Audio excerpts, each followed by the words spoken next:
Kan yang dicari dari makan kenyang nggak sih, Mas? Betul. Maksudku kalau kalau kamu makan dan nggak kenyang kan kamu makan lagi. Tujuannya berarti belum tercapai dong. Jadi nggak Betul, betul. berapapun harganya, yang penting makan kenyang gitu nggak sih?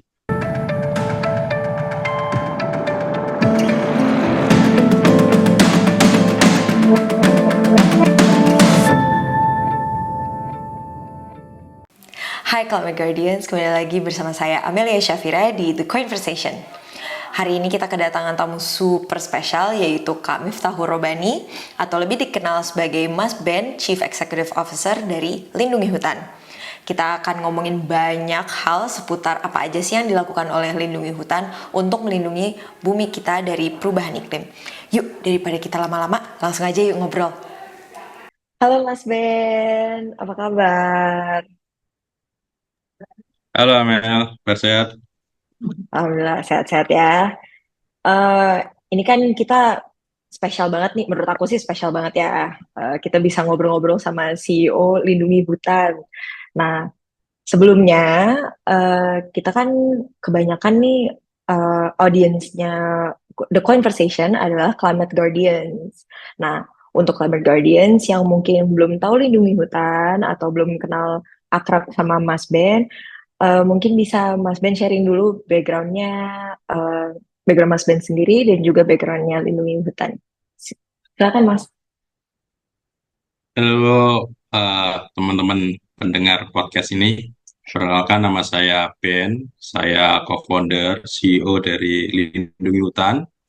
Saya asli Semarang, merintis Lindungi Hutan sejak 2016. Tahun ini mungkin mau ke 8 tahun.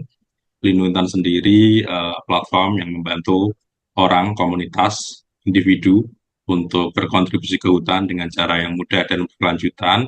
Teman-teman tinggal klik websitenya, teman-teman bisa nanam pohon, setelah pohon ditanam bisa dilihat hasil monitoringnya dan kabarnya seperti apa. Kurang lebih seperti itu, Amel. Oke, thank you Mas. Nah, after that kita mungkin langsung aja ya jump in ya ke apa pertanyaan-pertanyaan kepo dari Roxy kepada Lindungi Hutan. Nah, untuk pertama-tama aku mau tahu dong Mas, apa aja sih inisiatif utama dari Lindungi Hutan untuk upaya menjaga lingkungan dan juga melestarikan hutan di Indonesia nih apa aja sih? Iya, sebenarnya yang kami provide atau kami sediakan di platform kami adalah bagaimana agar orang itu bisa berkontribusi terhadap hutan Indonesia gitu. Mm-mm. Karena selama ini yang kita lihat itu orang itu hanya saling menyalahkan gitu ya, Mm. atau saling melempar tanggung jawab gitu. Mm-mm. Yang kita inginkan tuh semua orang bisa terlibat. Oleh karena itu kami memfasilitasi orang-orang tersebut siapapun mereka itu untuk bisa melakukan penanaman pohon atau penghijauan atau reforestasi di hutan Indonesia yang kami sudah menyediakan lokasi yang memang ada partner dan mitra lindung hutan di sana. Harapannya Oke. bukan sekedar penanaman saja, tapi memang ada yang merawat, bertanggung jawab, dan melaporkan hasil perkembangannya seperti apa. Jadi teman-teman bisa pilih layanan-layanan seperti itu yang disediakan oleh Lindungi Hutan. Karena ketika kita sudah mulai menanam, kayaknya kalau kita diajakin hal yang lebih berat bakal lebih mudah gitu. Tapi kalau starting yang basic nih, orang donasi 10.000 aja masih pikir-pikir, menurut kami itu bakal lebih berat untuk ke depan yang lainnya. Itu. Oke, emang eh, the heart of Lindungi Hutan tuh emang untuk melindungi hutan bersama-sama ya, nggak cuman kayak sekelompok kecil, tapi apa untuk kayak bareng-bareng yuk kita nanam gitu kan. Nah, untuk orang awam nih, aku nih juga lumayan awam ya dengan kayak penanaman atau eh, upaya-upayanya. Nah, itu tuh seberapa penting sih sebetulnya penanaman pohon untuk menjaga lingkungan dan tantangan-tantangan yang dihadapi itu apa aja sih, Mas? Kalau saya mau ngasih tahu, gitu ya, penanaman pohon itu kan Mm-mm. sebenarnya basic ya, udah dilakukan Mm-mm. bertahun-tahun, dan fungsi pohon sendiri aja kita pelajari sejak kita sekolah dasar ya. Mm-mm. Jadi sebenarnya kita hanya mengamplify aja kegiatan-kegiatan yang kita yakini gitu. Jadi penanaman pohon ini tuh dianggapnya simple, dianggapnya Mm-mm. sederhana, tapi kalau kita semua mau sadar dan mau buka mata dikit aja ya. Kalau nggak ada orang-orang dulu yang nanam pohon di depan rumah kita, di Mm-mm. pinggir jalan raya kan ya nggak ada juga gitu ya. Mm-mm. Nyatanya dengan itu semua semuanya jadi lebih sejuk gitu ya. Apalagi kalau dihubungin dengan biologi kan pohon ini kan juga fungsinya memang menyerap karbon, menghasilkan Ya. oksigen. Itu jelas semua orang mah bisa rasakan. Kalau di tempat-tempat yang rawan bencana, di gunung bisa nahan longsor, di pesisir bisa nahan abrasi, itu. Kemudian belum Mm-mm. kalau pohon itu memang bisa dimanfaatkan ya, dimanfaatkan buahnya dan seterusnya. Jadi jelas menjaga lingkungan dengan menanam pohon ini adalah salah satu hal yang efek dominonya tuh besar gitu ya. Mm-mm. Tetapi ya hukum baliknya tuh prosesnya lama. Ini Mm. nggak kayak kita ngambilin sampah ya, dulunya kotor lalu bersih selesai ya. Nanam pohon kan Ya. nggak besok lalu tiba-tiba besar gitu. Itu jadi Mm-mm. harganya tuh ya sebesar itu. Tapi Mm. efek dominonya menurut saya tuh sangat besar sekali kalau kita starting dari menanam pohon itu. Karena ya kita lah jadi pembelajaran filosofisnya ya semua itu butuh proses gitu. Mm-mm. Yang kita nikmati sekarang tuh ya mungkin karena orang-orang dahulu itu percaya bahwa kalau nanam ini ada manfaatnya sehingga kita bisa nikmati teduhnya kan gitu. Kemudian kalau tantangannya yang kami alamin itu yang pertama jelas ya masalah awareness sama edukasi. Karena Mm-mm. beda dengan sampah, saya compare yang lebih mudah gitu ya. Sampah itu kan masalah di depan mata, kita lihat Ya. langsung, kita rasakan langsung. Kadang-kadang masalah hutan ini kan nggak di depan mata kita nanam pohon ini Mm-mm. gitu. Jadi mungkin awareness-nya juga lumayan sulit lah. Udah mah awareness-nya sulit, yang kedua aksesnya. Dulu orang tuh kan Mm. kalau mau nanam pohon tuh harus tahu lokasinya, tahu pohon jenis pohonnya segala macam ya. Harus mau repot-repot berat-berat nenteng bibitnya gitu ya. Itu Mm-mm. yang kami lihat sebagai tantangannya. Makanya yang kami tawarkan gimana? Ya orang minimal tahu dan dapat akses yang lebih mudah aja. Sehingga mereka Mm. bisa loh berperan dalam penanaman pohon ini. Gitu. Wow, oke. So, emang dengan effort tantangannya juga banyak ya. Nah, mengetahui tantangan-tantangan tersebut, lindungi hutan ada nggak nih memiliki rencana untuk kayak mengembangkan atau menggunakan teknologi baru dalam ya memitigasi tantangan-tantangan tersebut atau ada rencana menggunakan teknologi baru di eh, upaya-upaya melawan perubahan iklim di depan? Iya, jadi di tagline kami, Lindungi Hutan itu tagline-nya Mm-mm. bersama menghijaukan Indonesia gitu ya. Oke. Itu ini kalau kaos yang saya pakai belakangnya itu tulisannya itu untuk Oh, oke, ngingetin oke, bahwa oke. kita tuh punya beban bersama gitu ya.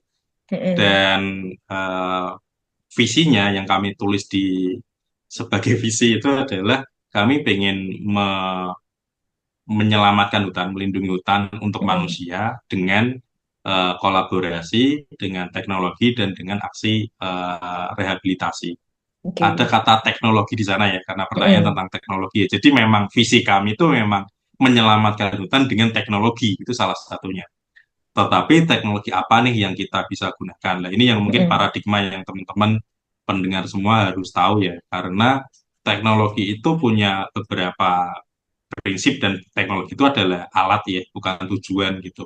Jadi kami pun sekarang yang kami lakukan tuh masih sangat sederhana kalau dibilang sederhana Mm-mm. ya. Teknologi yang kami hadirkan tuh gimana orang yang telah percaya sama kami untuk nanam pohon bersama kami itu tahu hasil penanaman pohonnya gimana. Sesimpel itu. Oh, Teknologinya oke. apa ya? Kita mah ke petani mitra kami yang masih pakai WhatsApp segala macam ya masih Mm-mm. sederhana gitu. Karena bagi kami yang penting informasinya yang mau kita deliver tuh nyampe. Mm-mm. Karena kalau kita kembangin teknologi yang masif, misalnya kita pakai GIS, kita pakai AI, kita pakai machine Mm-mm. learning, segala macam gitu ya. Kemudian beban, karena teknologinya besar, bebannya besar, cost-nya besar, akhirnya harga yang kita tawarkan mahal, nggak ada yang mau Mm-mm. beli juga kan gitu ya. Berarti kan Benar. teknologi yang kita pakai harus tepat guna, tepat sasaran sih. Jadi kalau sekarang orang tuh masih masih rada nggak percaya nih nanam pohon sama lindung hutan memang bisa apa gitu ya. Kita hadirkan Mm. biar mereka percaya dulu gitu. Mm. Mungkin kedepannya kita udah semua orang udah aware, semua orang udah kayak ini uangku silahkan pakai untuk nanam pohon, mungkin ke depan kita butuh teknologi untuk nanam pohon lewat drone misalnya. Tapi kan kalau sekarang aja Oke. orang pedulinya aja masih rendah gitu. Jadi kayak teknologi harus ngikuti sama kebutuhannya sih. Jadi nggak bisa Mm-mm. kita terlalu buru-buru lalu malah ngebikin costnya tinggi, orang jadi kayak oh ternyata peduli sama hutan mahal ya, akhirnya orang nggak Mm-mm. tertarik lagi gitu. Jadi menurut kami mah kami masih di fase edukasi dan ningkatin awareness dulu lah untuk hari ini. Makanya teknologi yang kita pakai ya untuk membuat janji kami nanam pohon itu bisa dipantau siapapun gitu. Oke, itu menarik banget sih. Jadi emang lindungi hutan tuh lebih kepada awareness to the eh, orang-orangnya, community-nya, untuk lebih percaya dulu ya. Soalnya aku juga merasa kayak yang tadi dibilang di awal, yang kalau sampah itu di depan mata, kita bisa lihat perubahannya langsung, bisa kita ambil langsung kita buang gitu kan, bersih gitu ya. Tapi kalau misalnya pohon, hutan, prosesnya lama, kita bisa lupa, bisa nggak sadar udah hilang, atau malah makin bagus juga kita kadang nggak sadar kan. Jadi emang tantangan terbesarnya awareness terhadap komunitas itu juga terreflek ke penggunaan teknologinya ke depan juga ya. Oke juga sih, maksudnya kayak sambung menyambungnya tuh ada banget. Nah, kalau kalau gitu dari lindungi hutan ini memiliki program edukasi untuk meningkatkan kesadaran masyarakat gitu nggak Mas? Tentang perubahan iklim atau tentang penanaman sendiri, spesifik topics gitu, ada nggak Mas? Ya pastinya ya. Jadi karena memang fase awalnya itu kami yakini bahwa orang bergerak karena mereka tahu, orang tahu karena Mm, dikasih tahu gitu ya. Ada yang tahu by nature tapi tahunya memang harus kita kasih tahu ya memang itu jadi awal dari semua yang kita lakukan. Jadi memang yang awal pertama kali kita lakukan setelah kita yakini konsep ide lindungi hutan itu adalah ya gimana orang lain tahu tentang ini. Karena awal dari proses di lindungi hutan saya sendiri gabung ke lindungi hutan itu ya karena saya lihat fenomenanya sendiri gitu ya. mm, Pertanyaannya kan yang saya lihat sendiri ya di Semarang Utara, orang-orang mau tenggelam, orang-orang mau kena abrasi, jadi mm, membuat saya pengen gabung ke lindungi hutan. Berarti kan orang lain yang nggak tahu nggak mungkin punya perasaan yang sama kayak saya. Pertanyaan selanjutnya mm, kan gimana orang bisa tahu apa yang saya rasakan, yang saya lihat, yang saya dengar di sana. Itulah yang kita kita mau eskalasi itu orang-orang yang mm, punya pergerakan untuk membantu iklim ini dengan melindungi hutan itu gimana agar orang lain banyak tahu. Makanya hari-hari ini sangat dimudahkan ya kita punya ya, banyak sosial media, semuanya online online ini udah ada banyak banget. Jadi makin terbantu lah.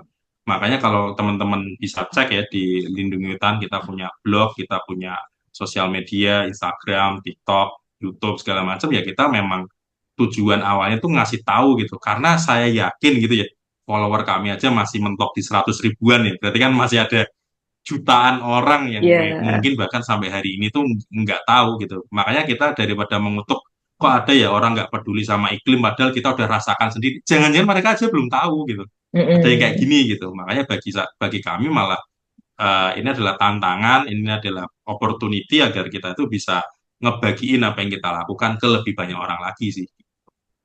oke, ya, it's very nice to know kayak ada eh, organisasi-organisasi seperti ya Lindungi Hutan sendiri, company-company seperti Lindungi Hutan yang emang focusing on mengedukasi masyarakat dulu sebelum kayak apa nge-convince otherwise atau gimana, kayak emang benar-benar ingin community awareness duluan gitu kan. Nah, eh, terus lanjut nih Mas, mau tahu bagaimana sih lindungi hutan menilai dampak dari perubahan iklim terhadap keberlanjutan hutan dan lingkungan di Indonesia. Iya, pastinya ya.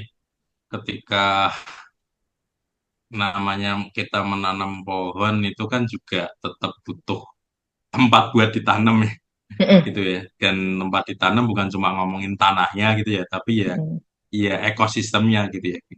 Kita nggak bisa nanam sesuatu di tempat yang nggak ada airnya, yang curah hujannya rendah gitu ya. Kalau ini ditanam hari ini dan besoknya dipapar panas dalam musim kemaraunya tropisnya di Indonesia gimana gitu. Jelas perubahan iklim tuh punya punya punya dampak yang signifikan nih terhadap apa yang kita lakukan gitu. Hmm. Makanya memang ini sekaligus challenge yang kita hadepin, tapi kita juga memang harus cari solusinya sih. Itu karena kalau kita hanya berhenti di oh kayaknya kalau kalau kita nggak bisa nanam di kemarau gitu ya, kita tahu sendiri Mm-mm. Indonesia belakangan tahun ini kemaraunya lebih panjang daripada Iya. biasanya gitu ya. Musim hujannya pas hujan itu banjir banget gitu ya, pas panas tuh Mm-mm. lama dan panas banget tuh. Jadi kalau kita Mm-mm. kayak menyerah dalam artian oke kita nggak bisa nanam kemarau, kayaknya lindung kita bakal break 6 bulan untuk setahunnya gitu. Mm. Jadi akhirnya kita harus nyari siasat juga nih, gimana sebagai manusia nih ya yang nggak bisa ngelawan itu semua itu berdamainya dengan apa nih gitu. Apakah kita memilih tanaman-tanaman yang memang ditanam di pesisir yang memang masih terjangkau air sekalipun kemarau atau gimana nih misalnya gitu ya. Jadi Mm. itu yang harus dicari siasatnya gitu. Karena kalau kita menyerah saja ya mungkin 6 bulan kita nanam pohon, 6 bulan kita jualan online. Tapi kan nggak sustain juga ya. Orang Iya. mimpi kita besar, masa kita membatasi dengan waktu gitu sih. Mm-mm. Tapi itu sekaligus berkah juga ya kan. Mungkin kalau kita ngomong kayak gitu kelihatannya kayak nggak benar. Tapi kalau kita balikin misalnya ada negara yang hamparannya tuh pasir gitu ya, lebih panas Mm-mm. lagi gitu. Apa nggak kita lebih bersyukur ya kita di tropis Indonesia kayak gini ya. Menurutku Mm-mm. sih tetap ada kayak kita harus ngapain nih dengan ini semua. Oke.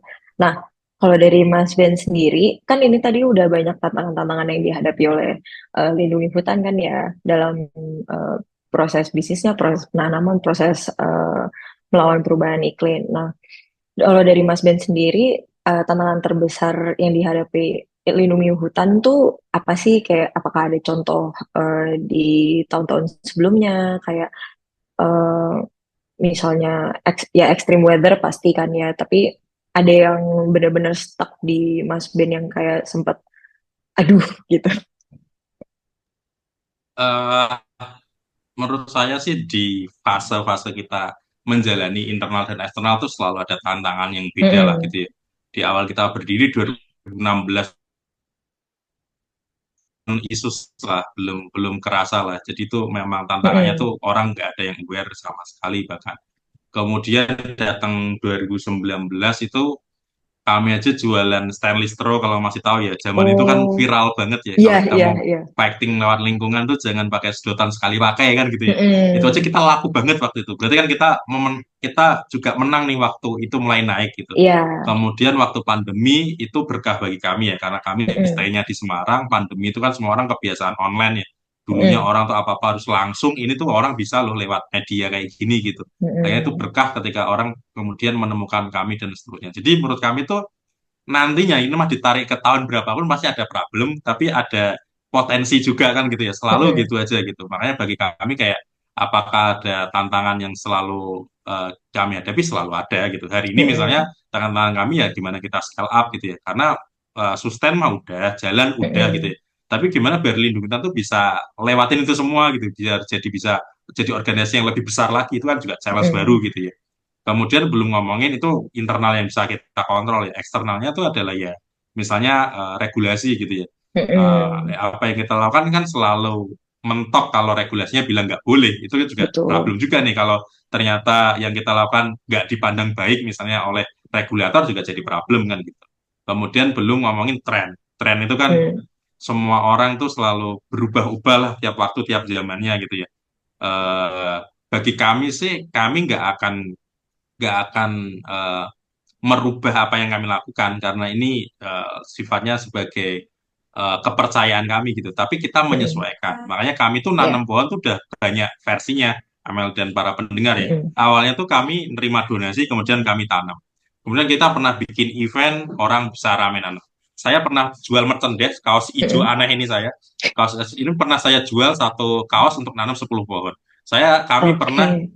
ngeramein campaign K-pop gitu ya. Mm-mm. Semua orang ulang tahun K-pop daripada foya-foya, mereka nanam pohon sama kami. Kita Oh, pernah wow. kolaborasi namanya satu produk satu pohon.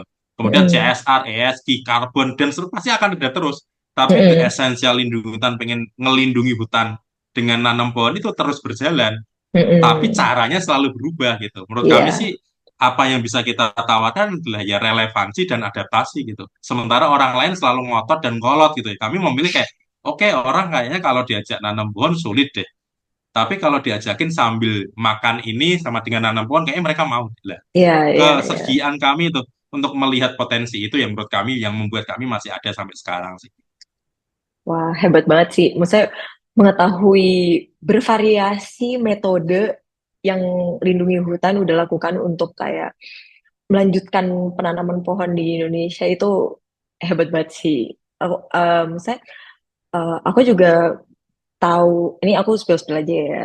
Aku juga tahu lindungi hutan tuh maybe the start of the year.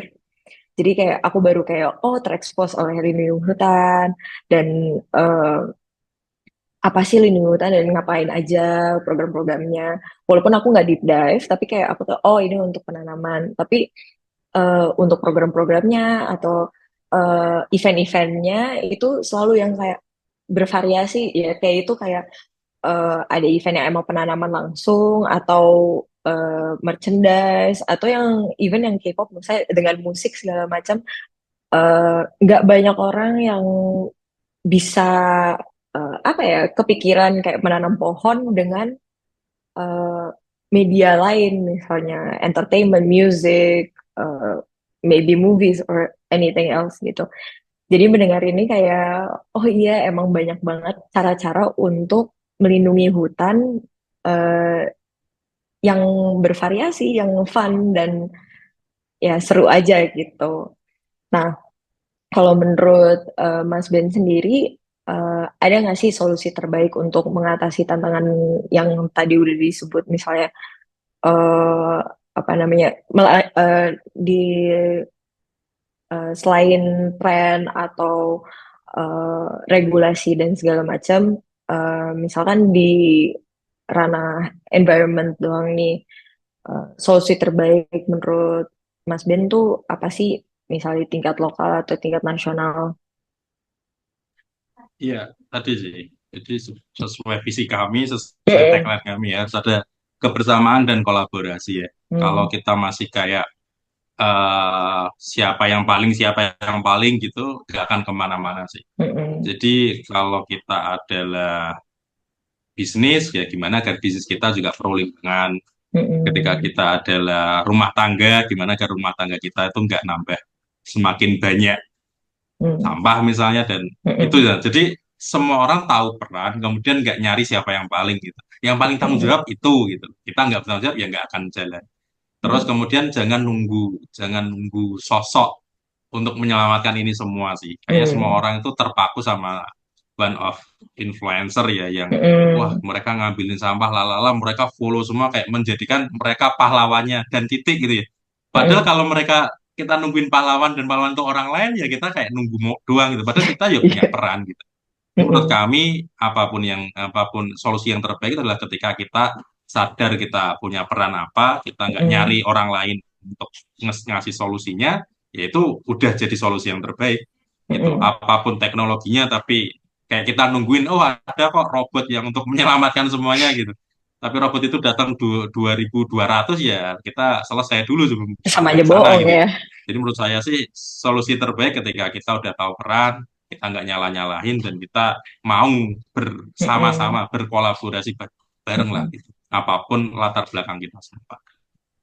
Ya, jadi emang harus dari kita sendiri lah ya. Maksudnya ya kembali lagi ke awareness itu. Tapi kayak setiap orang punya perannya sendiri untuk ya menjadi solusi di bumi ini gitu kan. Nah, gimana sih cara lindungi hutan melibatkan dan menginspirasi generasi muda untuk ikut berpartisipasi di hal-hal seperti ini? Oh iya, kalau iya, yang penting kita never underestimate siapapun sih. Hmm. Dulu ketika sebagai bukan pendengar atau tahu dunia K-pop lah ya, bukan datang Mm-mm. dari culture itu ya, saya selalu kayak memandang sebelah mata lah. Artinya Mm-mm. mereka kayak orang-orang yang mungkin nggak peduli lah sama sesuatu, mungkin Mm-mm. itu pengetahuan saya. Tapi setelah jalan salah satu campaign dan ramai kemudian diikuti lebih banyak lagi yang lain gitu ya. Itu menunjukkan Mm-mm. bahwa orang yang kita underestimate aja itu ketika dikasih platform yang tepat, dikasih peran yang tepat tuh bisa jadi sesuatu loh. Jadi Mm-mm. menurut saya itu generasi muda ini tuh dikasih peran gitu. Kalau kita selalu kayak ngerasa Gen Z itu lah, udah di startnya Mm-mm. aja udah kayak gitu. Anak kecil tahu Mm-mm. apa? Kalau kita semua tahu ya, Greta Thunberg ya, yang bikin climate strike itu ya kan Mm-mm. dia sih anak SD, anak SMP kan. Tapi bisa menginspirasi sedunia loh itu. Kalau kita Betul. underestimate orang, padahal dia cuma kayak demo tiap hari apa, dia ngajakin bolos untuk ngomong climate ini udah rusak, itu aja diikuti sedunia loh. Mm-mm. Jadi kalau kita sekarang masih hitung-hitungan kayak nyepelein sesuatu, ya akan kemana-mana sih. Harusnya kita doing Mm-mm. respect, tapi kasih peran ke semua orang. Betul, betul. Aku juga agree sih. Itu emang peran kita sekarang ya kita semua untuk aware dan juga untuk saling bergandengan untuk berupaya bareng-bareng gitu kan sama kayak tagline-nya lindungi hutan gitu bersama melindungi gitu kan. Nah, itu sebetulnya udah pertanyaan terakhir dari kami, tapi kita belum selesai karena akan ada segmen 3. Nah, di segmen 3 ini kita akan main-main sedikit, di mana aku akan kasih dua option kepada Mas Ben, pilih A atau B. Nanti abis aku bacain A atau B, aku akan bilang satu, dua, tiga. Mas Ben akan kasih jawaban yang paling pertama keluar di otak. Jadi nggak boleh ada mikir, langsung aja jebret gitu. Oke, Oke, untuk ini kita trial dulu. Jadi contohnya seperti ini, pantai atau gunung? Satu, dua, tiga. pantai. Nah gitu, jadi bener-bener gak boleh ada berpikir langsung aja. Gitu ya Mas, siap. Ya, Oke, pertama, es kopi atau es teh? Satu, dua, tiga. es teh, es Oke, teh. ini karena ada merek yang tercantum atau emang es teh aja nih? Saya udah 10 tahun lebih kayaknya nggak minum kopi sama sekali. Oh, Karena terakhir kali minum pengalaman buruk lah gitu. Jadi nggak minum kopi sama sekali sampai sekarang. Tapi nggak semua apa-apa Mas. temenku tahu kalau ke kafe pasti aku pesannya leci tea aja. Semua orang tahu aku pasti pesannya itu mulu. Nggak pernah Nah, ganti. nggak apa-apa Mas, soalnya aku juga tim teh. Soalnya aku juga nggak bisa kopi, asam lambung. Emang tim tim tidak bisa kopi nih. Oke, bagus bagus. Es teh. Oke, selanjutnya botol minum besi atau botol minum kaca? Satu, dua, tiga. Kaca ya. Oke, ini sebetulnya ada bervariasi Mas. Bisa besi, kaca, atau plastik. Ah itu apa Mas? Sebenarnya punya aku besi sih, punya aku yang aku Besi, pakai. tapi milihnya kaca. Karena besi itu kadang-kadang tuh kalau salah ngisi ya, misalnya diisi air panas tuh panas tuh kayak kayak Ya, iya dong. aneh gitu. Kalau enggak maksudnya dipegang dari luar tuh panasnya nyampe Oh, keluar oke gitu oke loh. oke Paham oke. nggak? Kalau kaca itu lebih kayak kita tahu isinya gitu, paham nggak sih? Kayak ini kan Hmm. isinya teh teh panas gitu. Kalau bagiku ya. Oke. Tapi Oke, tapi aku untuk ada sekarang kaca juga deh, lihat nih kaca oh, ada juga ada juga. Oke. Gak apa di, berarti di depan tuh ada. best of both world. Oke. Ya, Next one. Traveling atau stay home? Satu, dua, tiga. stay home kayaknya. Sedikit berpikir tadi kayak, aduh, traveling atau stay home ya? Tapi stay home ya. Soalnya traveling itu males di jalannya sih, males di jalannya. Suka Oh, tuh traveling, tapi di jalannya yang lama dan seterusnya tuh nggak bikin happy hmm, itu. capek di Kalau sama, jalannya ya. tapi kalau pertanyaan itu hari libur ngapain, Mel? Jawabanku tidur. Karena traveling Oke, itu nggak termasuk libur menurutku ya. Masa liburan oke, capek gitu? Harusnya liburan mah ya iya, kita besok tuh refresh gitu, bukan capek gitu. betul, betul, betul, betul. Oke, lanjut ya. Tote bag bahan kanvas atau tote bag bahan goni? Satu, dua, tiga. Karena aku punyanya kanvas, pakai kanvas. Oke. Ini jarang-jarang sih aku ketemu orang yang bilang lebih prefer bahan goni. Emang kebanyakan kanvas sih, Mas. Iya, kayak semua tote bagku kanvas deh. Oke, kita lanjut. Makan mahal dan banyak, tapi kenyang. Atau makan murah, porsi kecil, tapi nggak kenyang. Yang mana? Satu, dua, tiga. Yang mahal tapi kenyang. Oke. Jadi emang ada duit, ada ini ya, ada hasil. Kan yang dicari dari makan kenyang nggak sih, Mas? Betul. Maksudku kalau kalau kamu makan dan nggak kenyang kan kamu makan lagi. Terus tujuannya berarti belum tercapai dong. Jadi nggak Betul, betul. berapapun harganya, yang penting makan kenyang gitu nggak sih? Iya, benar, benar, benar. Oke, good, good. Oke, next one. Nah, menanam pohon di pegunungan atau menanam mangrove di pantai? Satu, dua, tiga. Mangrove di pantai. Kalau Oke. dikasih tahu alasan saintifiknya, di Mm-mm. pantai itu sering kali ada air, lebih sering ada airnya. Kedua, serapan karbon mangrove lebih gede. Tapi kalau secara Hmm. personal, tadi kenapa di awal juga pantai dan gunung saya milih pantai, karena gunung itu capek, udahlah. Gitu. Kalau di pantai Kembali minimal lagi dengan panas, tapi nggak capek gitu. capek di jalan. Jadi kelihatan saya mager banget ya, ya udahlah kayak gitu pokoknya. Mager tapi menghasilkan hal baik untuk bumi juga kan. Jadi nggak apa-apa. Men. Oke, that's it dari kita, dari Roxy. Terima kasih banyak kepada Mas Ben udah berpartisipasi di apa menghilangkan keruwetan di akhir the conversation ini. Nah, sekarang aku cuman mau bukan pertanyaan sih, lebih ke request terakhir untuk Mas Ben buat minta pesan yang Mas Ben ingin sampaikan kepada pendengar podcast, kepada Climate Guardians, terkait dengan pentingnya melindungi lingkungan dan melawan perubahan iklim. Silakan Mas Ben. Ya, menyelamatkan bumi ini tuh ya tugas kita semua. Kalau kalian tahu tuh kenapa kita diturunkan di muka bumi ini tuh kita katanya disuruh jadi khalifah gitu ya. Yang artinya tuh ya kita Hmm. yang dipertanggungjawabkan untuk ngurus ini semua gitu. Jadi itu tanggung jawab tugas gitu. Jadi jangan tanyakan apa untungnya, lah itu tugas kok gitu. Itu satu. Yang Mm-mm. kedua, jangan nunggu orang lain sih. Kalau kita masih nunggu orang lain, masih menganggap ini tanggung jawab orang lain, kita nggak kemana-mana juga. Jadi ambil responsibility itu, tahu konsekuensinya, capeknya akan bikin bahagia kalau kita senang ngelakuin. Itu aja. Oke, Oke, thank you so much, Mas Ben.